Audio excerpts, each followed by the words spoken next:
Bienvenidos y bienvenidas entonces a la parte 3 de este curso de R.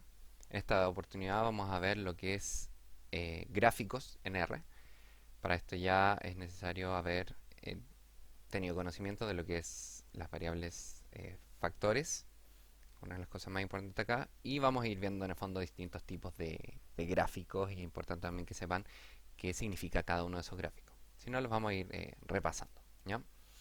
Entonces partamos primero con eh, la remoción de variables, no hay ninguna en este caso, la limpieza de eh, la consola y esta función hace que cualquier gráfico que tengamos abierto eh, se borre, que es lo equivalente a utilizar esta función que se llama clear all plots, que sería limpiar todos los gráficos, ¿ya? Para esta oportunidad vamos a utilizar dos librerías que deben estar instaladas en su computador. En caso que no las tengan instaladas, bueno, esta función, esta librería tdverse ya la utilizamos anteriormente. eh, entonces, esta la tendrían que instalar como por medio de la función install.packages y anotar entre comillas el la librería. ¿Ya? Entonces sería solo esa porción, obviamente sin el comentario. ¿Ya?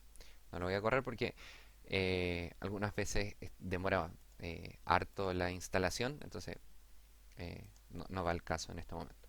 Y recordar que las librerías se instalan solo una vez. Vamos a utilizar de nuevo la base de datos Iris. La voy a guardar en un archivo data para poder después ir cambiando este archivo.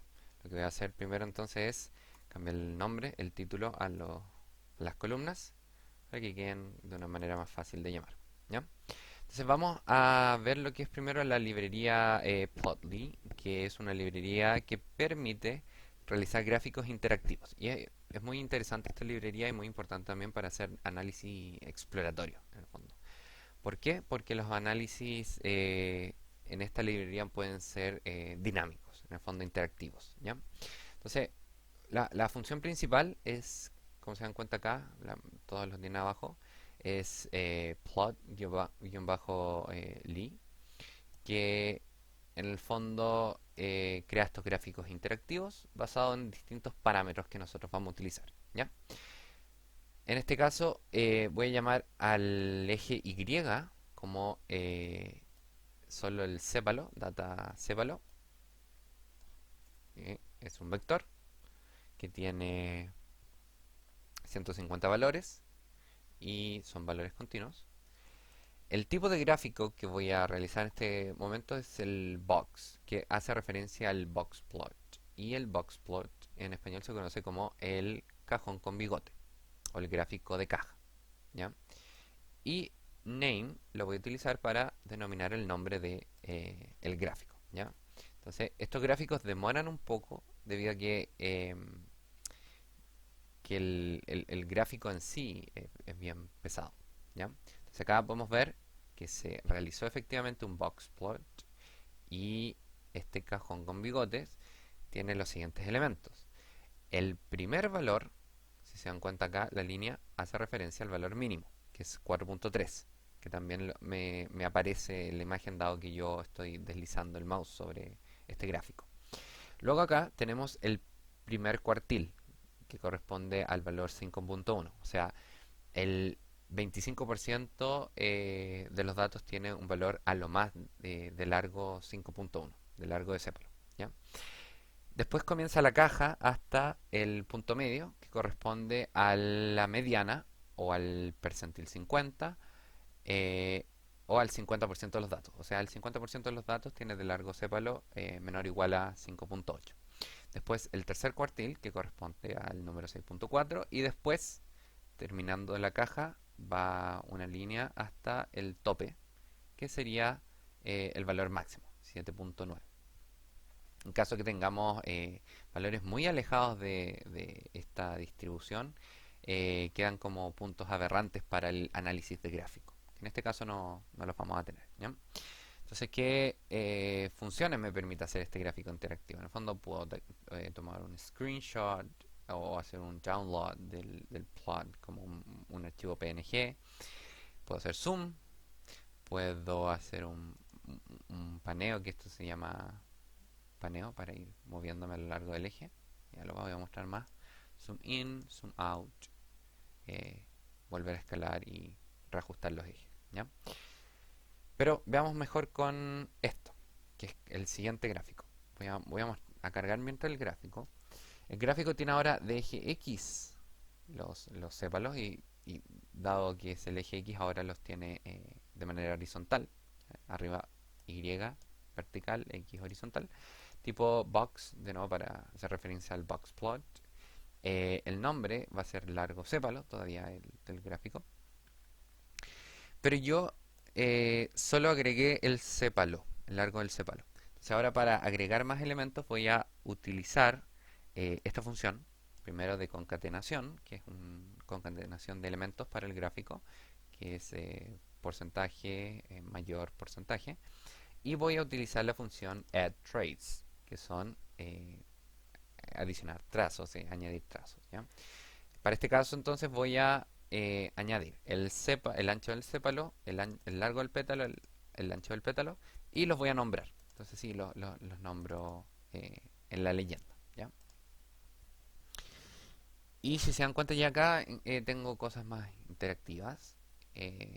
Pudiese hacer zoom, por ejemplo. Ya quiero hacer zoom en esta porción. Simplemente lo marco. Para hacer zoom out tengo que apretar dos veces. Si quiero acercarme y quiero, eh, por ejemplo, entonces un zoom acá. Vamos a hacerse un análisis de estos dos elementos.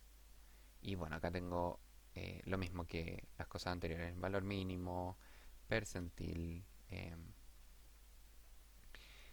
percentil 25, percentil 50, percentil 75. En este caso, y algo distinto, tengo valores extremos, que estos podrían ser conceptualizados como puntos aberrantes porque están muy alejados de la concentración del gráfico con el cual se hace el box plot.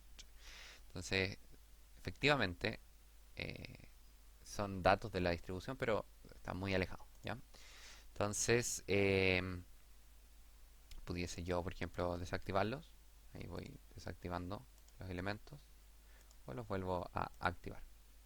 Por eso es importante esta librería porque en el fondo permite hacer este tipo de gráficos que son más interactivos y más eh, exploratorios.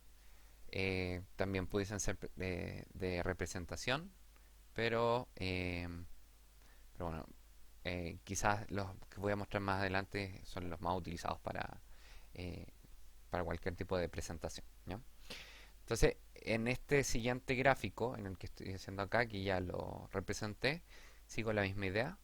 Y el sépalo, el the box plot, el nombre de este es largo de sépalo. Quiero ahora mostrar los puntos del gráfico, todos los puntos del gráfico.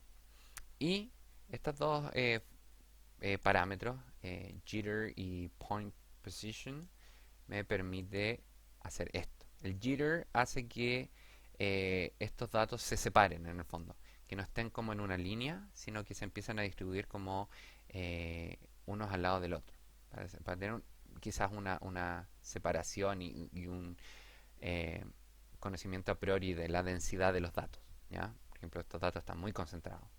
Los datos acá en el extremo quizás no están tan concentrados. Y el point position me permite poner estos puntos en algún lugar del mapa, ¿ya? Porque si yo pongo 0 estarían sobre el box plot y no, quizás no lograría ver el box plot bien porque estarían tapados por los puntos, ¿ya?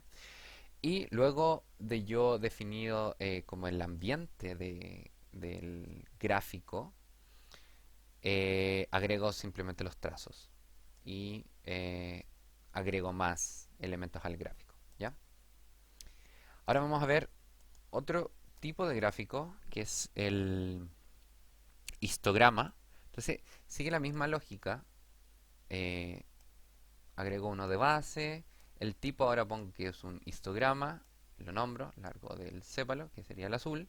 Y después agrego los trazos restantes, ¿ya? Entonces acá pudiese tener análisis de diferentes porciones. Si quiero ir acotando, si quiero ir haciendo zoom, ya hasta, hasta un lugar específico, retornar. Entonces acá en el fondo no se nota mucho, pero es un histograma. Me muestra en el fondo la, la frecuencia de los datos, ¿ya? Datos continuos. Lo mismo, pero con una representación distinta, ya están solapados y en el fondo ya se notan un poquito más las tendencias, el amarillo, el verde. Estos son los mismos gráficos que vimos en el análisis descriptivo. Eh, a ver si puedo desactivar estos y ahí se va a notar más que el verde era como bien feíto y la media estaba como en esta porción. Bueno, acá están los puntos. Entregar toda información estos gráficos. Y este gráfico lo hice con el parámetro alfa, que alfa para los gráficos, la mayoría de los gráficos representa la transparencia de estos. Entonces, entre más transparente, eh, menos opacos se ven, ¿ya? Es para ver a través de ellos. Y ahora sigue otra lógica, ya no agrego trazos, sino que agrego histogramas. Y esto es simplemente para obtener este tipo de representación. Y el layout es overlay, que eso significa que están sobrepuestos. Los diseños están sobrepuestos. Entonces por eso tengo este tipo de representación, ¿ya? Ahora, una vez pasado ya estos gráficos interactivos, podemos ver otro tipo de gráficos que serían los gráficos de representaciones un poquito más formales. No, no me corrió este código, voy a borrar los gráficos y voy a correr este de nuevo. Bueno, ahí está. Gráficos un poquito más formales y que se puede en el fondo eh, se puede editar no solo la configuración de los elementos, sino que también el gráfico en sí, para hacer representaciones más atractivas, ¿ya? ¿Cómo se hace esto? Primero se define un ambiente del gráfico, es como la base del gráfico. Si es que, por ejemplo, yo no corro esta porción, eh, solo el ambiente, tengo el ambiente como la región que va a ser graficada. Y esto se hace por medio de el llamado de la base de datos que vamos a utilizar. Y AES, que viene de arithmetic en inglés, que significa, que hace referencia a los ejes aritméticos. Dentro de esta función denominamos qué va a ser X y qué va a ser Y. Entonces X va a ser el largo del sépalo y va a ser el ancho del sépalo. Esta es la base. Ahora, si yo agrego con un signo más, agrego un geom-algo, que este algo puede ser un punto, histograma, box plot, entre otros. Ahí yo estoy agregando elementos en el fondo a este gráfico. Y de ahí viene la importancia en el fondo de estas funciones, porque yo, si bien ahora agrego puntos, yo pudiese perfectamente agregar líneas, o líneas y puntos, y así sucesivamente. Ahí ya depende de la creatividad de cada una de las personas, ¿ya? Entonces, por ejemplo, en este gráfico, lo mismo, mismos datos, el eje X va a ser el largo del sépalo, el eje Y va a ser el ancho del sépalo. Voy a agregar puntos, pero ahora dentro de los puntos yo quiero separar los colores como las especies. Entonces cada especie va a tener un color distinto en el gráfico, ¿ya? Voy a mostrarles esto de manera inmediata y después explico lo que tiene abajo. Si se dan cuenta acá, cada especie tiene su propio color, entonces ahora puede ser identificado en este gráfico em, las, uno, las intersecciones, dos, a qué especie corresponde cada uno. Entonces si yo agrego con un más, agrego la función labs, voy a tener acceso a la configuración del gráfico en sí. Por medio del title puedo cambiar el título. Si yo digo X, puedo decir que es el eje X, que es el eje Y. Y por medio de color, puedo especificar cuál quiero que sea la leyenda que se aplique acá en los colores. sea, ¿qué especifica esto que yo puse como color? ¿Ya? Y esto que es theme black or white, que hace referencia a el fondo blanco y negro. Y si se dan cuenta, en el gráfico anterior, el fondo es gris. Acá es un fondo blanco y negro. Que yo lo utilizo personalmente mucho porque permite un mayor resalte de los colores. ¿Ya? Vamos a ver otro gráfico. Y la única diferencia al gráfico anterior es que agregué esta función, que también es parte del tema, theme, y cambia la posición de la leyenda. Ahora la leyenda está en la parte inferior, por medio del parámetro legend position bottom. ¿Ya? Ya hace que la función, la leyenda se encuentre debajo del gráfico. Y esto hace también que la distribución de los elementos en el gráfico quizás sean mejores para ciertos tipos de texto. Lo mismo acá, eh, pero ahora, si se dan cuenta, sigue la misma lógica, pero agregué ahora esto, que es las líneas. Entonces, como les mencionaba antes, si bien agrego puntos y los separo por colores, también puedo ir agregando más elementos al gráfico, como por ejemplo líneas. O yo pudiese cambiar el tipo de las líneas, el grosor de las líneas, eh, bueno, así infinitamente. Todo acá ya va en la creatividad de la persona que esté graficando. Para este caso, separé, y esto es una función muy interesante, separé gráficos distintos por especies. Lo hice por medio de la función FacetGrid. Eh, y esta, en el fondo, esta olita, signo de ola, especifica eh, por qué patrón lo voy a separar, que idealmente tiene que ser factor. ¿Ya? Porque si fuese nombre entero, o sea, perdón, un número continuo sería infinitas separaciones y el gráfico se cae, en el fondo el código se cae. Y eh, ahora el color se lo asigné a un número, ya no es un factor, el color es un número. Y se dan cuenta como es un número de escala continua, ahora el, em, la opacidad del color especifica efectivamente hacia qué lado tienden esos números. ¿Ya? Por ejemplo, los que están más a la izquierda obviamente están más cerca del uno, se condice con el gráfico, los que están al medio más claritos y los que están más a la derecha mucho más claro porque son los más grandes. ¿Ya? Eso pasa cuando se diferencian por colores los gráficos. Y por ejemplo acá, ahora ya no agregué puntos, agregué box plots, también lo cambié por colores y los box plots abajo están separados por el tipo. Entonces ahora en la X tengo las especies y en la Y tengo los sépalos, ¿ya?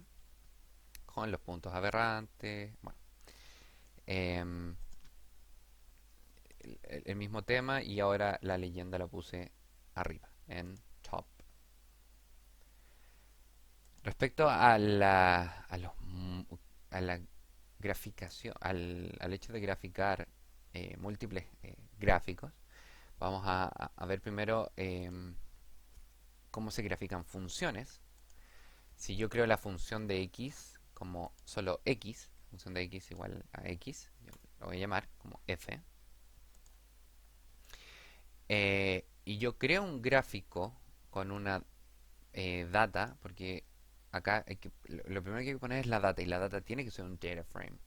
Si yo pongo una data que va desde 1 hasta 10 y digo que el eje x es efectivamente x, puede ser x o x igual a x, da lo mismo porque es un parámetro y es una variable, lo lee de esa forma, o yo puedo poner simplemente x. Y ahora voy a graficar la función continua. Ahora esto asume que los valores que va a graficar son continuos. Y la función que voy a llamar es la función f, la que creé arriba. ¿Ya? Y le puse simplemente título función, x y y. ¿Ya? Entonces, grafiqué la función x. ¿Ya? Esto tomó valores continuos entre 1 y 10 y los graficó. ¿Ya? Imaginemos ahora cambiamos la función a una pendiente negativa con un intercepto en 50. Misma función f.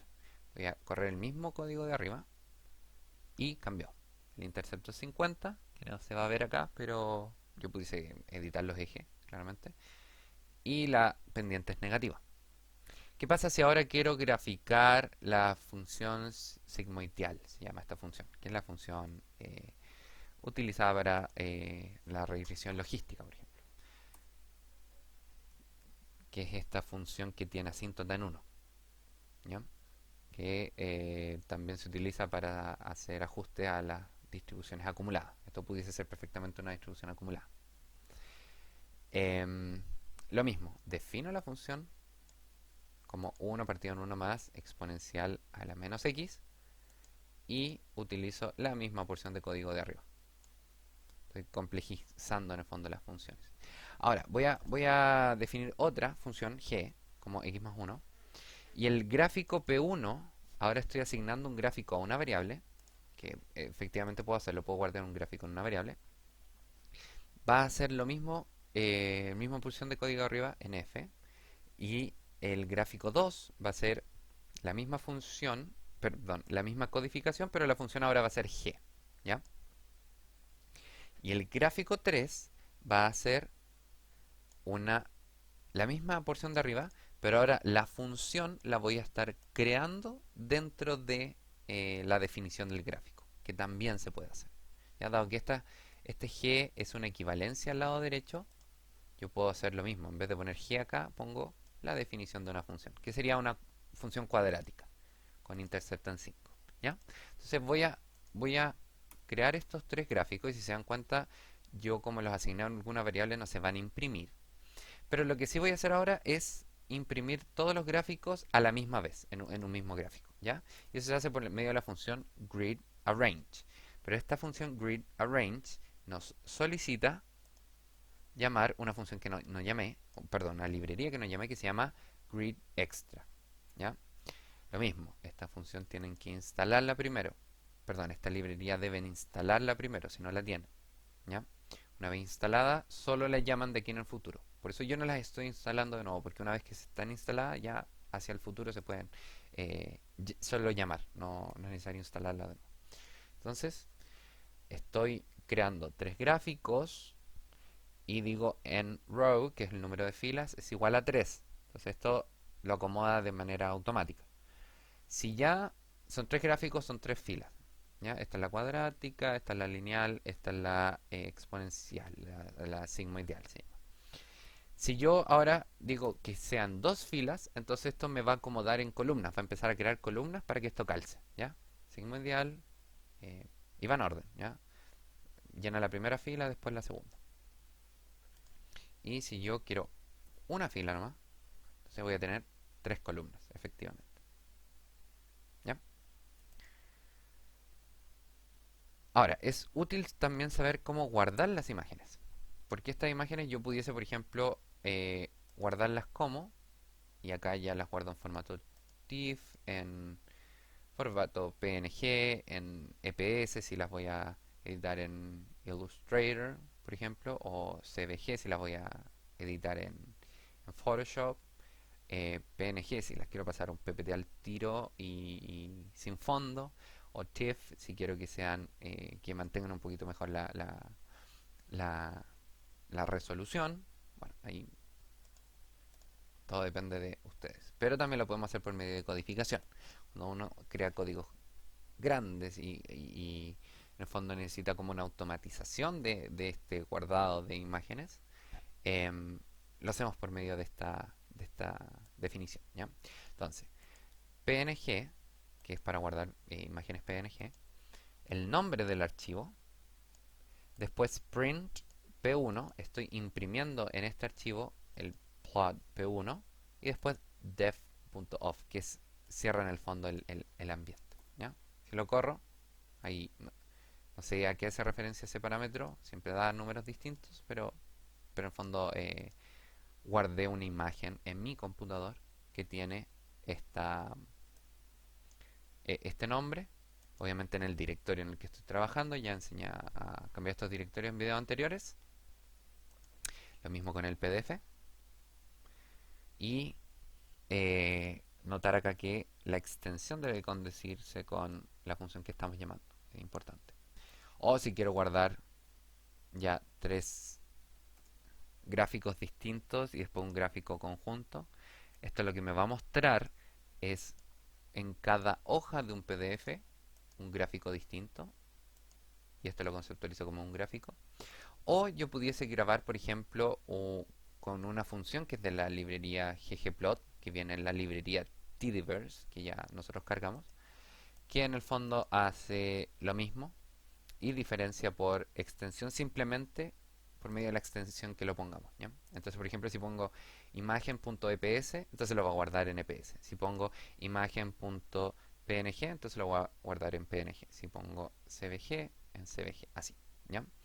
Y le decimos qué plot queremos que guarde y ahí lo guardó y las dimensiones que utilizó, ¿ya? Si yo uso def off sin haber abierto ninguna interfaz, lo que va a ser borrarme los gráficos que tengo guardados, ¿ya? Y por último, si yo quiero imprimir una tabla en una foto, en una imagen, también es útil si yo quiero pasar simplemente una tabla en formato foto, con una resolución un poquito más bonita. Voy a crear una data que de X va a tener números del 1 al 10 y de Y va a tener la función G que había creado previamente, de 1 hasta 10, y G era simplemente sumar 1 a cada elemento. Entonces voy a tener la data que va a ser 1, 2, 2, 3, 3, 4, así un patrón hasta el 10, 11. Y voy a guardar, voy a utilizar la función tableGrub para la data, sin decir, o sea, diciendo que no imprima los números de fila, para que no me salgan esos numeritos al lado izquierdo. Y lo voy a guardar en un elemento que se llama tv, que puedo ponerle cualquier nombre. Y después voy a hacer un grid arrange. Entonces tv va a ser en el fondo una imagen. Eso es tv. No sé si se... eh, bueno, no se imprime si es que yo la llamo, porque tiene que formar parte de un grid arrange. Pero tiene información de gráfico. Eso es lo importante. Entonces, por ejemplo, P2, que era esta función lineal, y tv, que era esta tabla que creé acá, que la voy a mostrar de nuevo, esta tabla que creé acá, en un formato más bonito, pero ahora está en una imagen. Entonces eso es como lo importante, y pudiese yo empezar a cambiar diseños y cosas así, ¿ya? Entonces, hasta acá el video de gráficos.